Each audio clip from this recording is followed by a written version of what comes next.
Саламатсыңарбы балдар? Эфирде химия сабагы. Бүгүнкү химия сабагын адаттагыдай силер менен Жетиген мектеп лицейинин химия мугалими Абдубап Айжан Алмуратовна алып барат.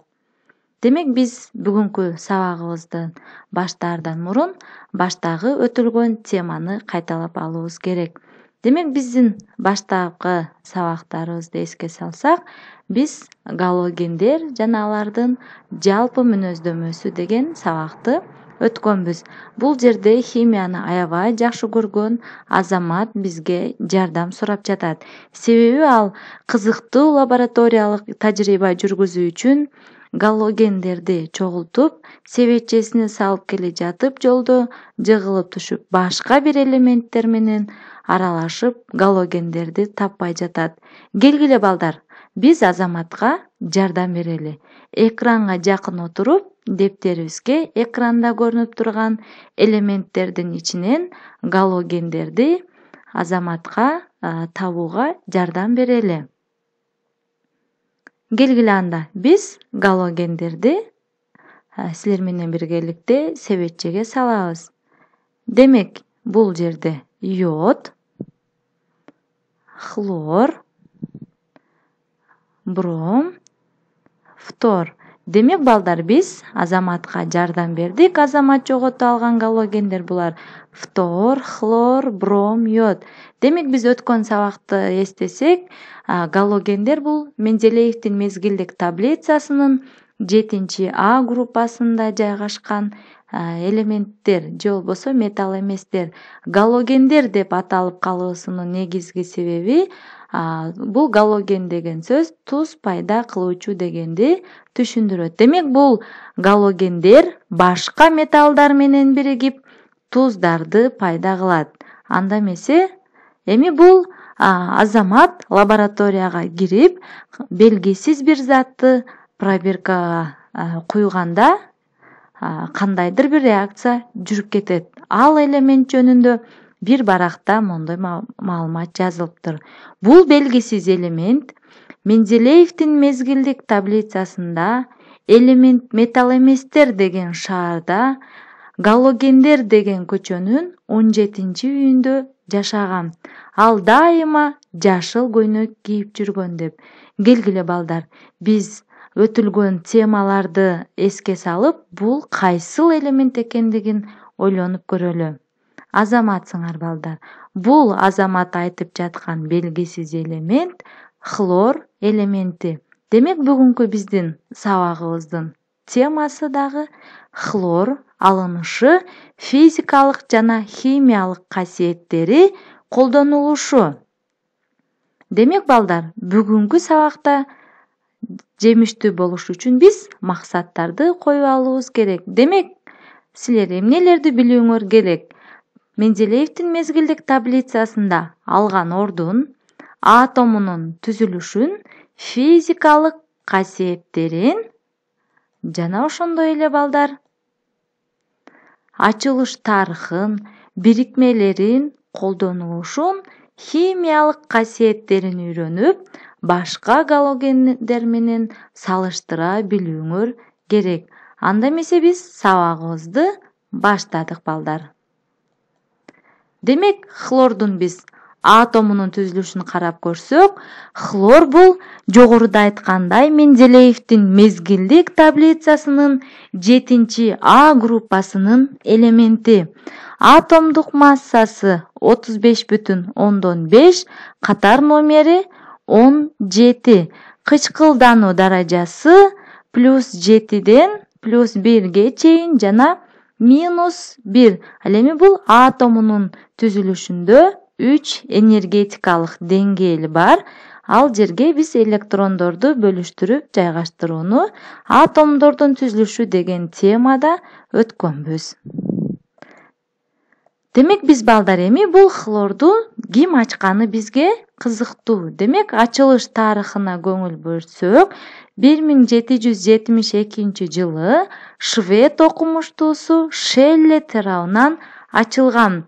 Ал туз кислотасына марганецтин 4 валенттүү оксидин кошкондо хлор марганецтин хлориди жана суу алынган. Демек, бул хлор жаратылышта кайсыл жерде кездешет? Демек, биз жаратылышта таралышы деген бөлүктү карайбыз балдар. Хлор бул активдүү элемент. Ошондуктан бул жаратылышта эркин түрдө кездешпейт. Ал дайыма минералдардын курамында бирикме түрүндө гана кездешет. Биз бул жерде бир нече минералдарын жазганбыз. Эгер көңүл бурсак, галит натрий хлориди, сильвин калийдин хлориди, сильвинит калий хлориди менен натрий хлоридинин аралашмасы туздарынын, пишофит деген бул магнийдин хлориди, 6 молекула суу. Бул курамында суунун молекуласын кармап жүргөн заттарды биз кристаллогидраттар деп атайбыз балдар, эсиңерге сактай жүргүлө.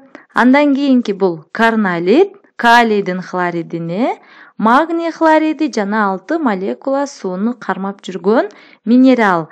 Каинит калийдин хлориди, магнийдин сульфаты жана 3 молекула суу. Хлордун эң көп запасы балдар океан жана деңиз суусундагы туздардын курамында көп кездешет. Жаратылышта хлордун балдар 2 туруктуу изотопу бар. Массалык саны 35 жана 37. Эгерде балдар каникул учурунда изотоп дегенди унутуп калсаңар, изотоп деген бул кыскача айтканда атомдук катар номери бирдей, бирок атомдук массалары ар түрдүү болгон заттар. Ошол менен эле бирге электрон, протондордун саны бирдей, нейтрондордун саны менен айырмаланган заттарды биз изотоптор деп атайбыз. Демек, адамдардын жана жаныбарлардын организминде хлор клетка аралык суюктуктарда кармалат. Минералдарын атай өтсөк, карналит,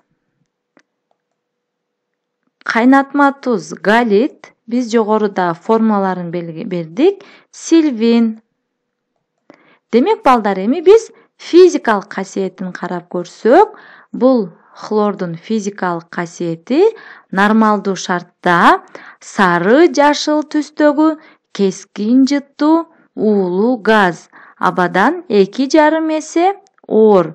Суудагы хлордун эритмеси хлордуу суу деп аталат. Хлор дем алуу жолдорун ачыштырат, аны көп дем алуу тумчуктуруп өлүмгө алып келет балдар. Эми биз алынышын, лабораторияда алынышын карап көрөлү. Кадимки биз колдонгон марганцовка химиялык аталышы калий перманганатына туз кислотасын кошкондо балдар калийдин хлориди, марганецтин хлориди, суу жана хлор алынат. Демек, биз химиялык касиетине көңүл бөлсөк балдар, металлдар менен аракеттенүүсү, металлдар менен хлор аракеттенишкенде хлор дайыма эсиңерде болсун бир валенттүү калийдин хлориди. Демек, хлордун металлдар менен болгон бирикмеси хлорид деп айтылат. Ал эми металл эместер менен аракеттенүүсүндө суутек менен аракеттенишип туз кислотасын пайда кылып атат. Андан кийин бул жерде хлор фосфор менен аракеттенишип бул бирикмени пайда кылып атат. Ушул видеону төмөндө жазылган шилтемеден көрсөңөр болот. Демек, биз хлордун дагы бир химиялык касиетин карап көрсөк, хлор абдан күчтүү кычкылдандыргыч. Башкача айтканда, башка элементтердин электрондорун тартып алат. Демек, биз турмушка салыштырып айтып көрсөк, натрий бул аябай ак көңүл элемент. Ал бир оюнчугун алып, хлорду көрүп, анын жанына барып ойногусу келип, жанына келсе, бул ач көз хлор өзүнүн оюнчуктары өтө көп болсо дагы натрийдин бир оюнчугун алып алууну көздөп жанына келет дагы, аны мажбурлап оюнчугун тартып алат. Демек, бул терс каарман. Химиялык тил менен айтканда, терс электирдүүлүгү жогору элемент. Ал эми оюнчугун алдырып койгон байкуш натрий капа болду. Башкача айтканда, химиялык термин менен айтканда бул кычкылданды. Демек, хлор бул дайыма башка бирөөлөрдүн бирден электронун же болбосо бул сүрөттө менен көрсөтсөк, оюнчуктарын дайыма тартып алып жүрөт. Демек балдар, андан кийинки касиети суу менен аракеттенүүсү. Хлор сууда эрип, хлорду сууну пайда кылат. Бул хлор сууда өтө жакшы эрийт. Бир көлөм сууда 2,3 көлөм хлор эрийт. Демек, хлор суу менен аракеттенишип, туз кислотасын жана хлорсымал кислотаны пайда кылат. Шелочтор менен аракеттенишип, калийдин хлориди, калий гипохлориди жана суу пайда болот. Демек балдар, хлордун колдонулушун карап көрсөк, биз эмне себептен хлорду окуп жатабыз деген суроо пайда болгон болсо, анда балдар жоопту дал ушул жерден таба аласыңар. Синтетикалык каучуктарды алууда, кагаз жана текстиль өнөр жайларында агартуучу каражат катары колдонулат. Сууну тазалоо иштеринде, тамак аш өндүрүшүндө E925 деген номер менен катталган. Химиялык өндүрүштө уулуу заттарды, дары-дармектерди, жер семирткичтерди алууда колдонулат. Эң негизгиси балдар, бул хлор дезинфекциялоочу каражат катары колдонулат. Бүгүнкү өлкөбүздө болуп жаткан кырдаалда дагы ушул хлор элементинин ар түрдүү каражаттарын дезинфекциялоочу каражат катары колдонуп атат. Демек, бул химиялык заттарды өз нормасында, өз физикалык, химиялык касиеттерин жакшы окуп, туура колдонсоңор, бул хлордун дагы биздин жашообузда чоң мааниси бар.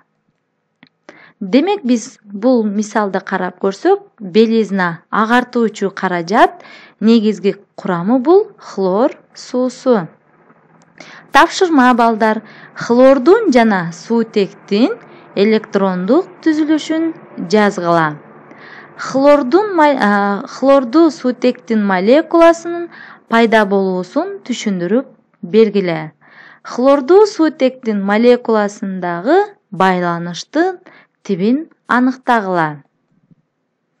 Демек балдар, кийинки сабактан көрүшкөнчө сак саламатта тургула.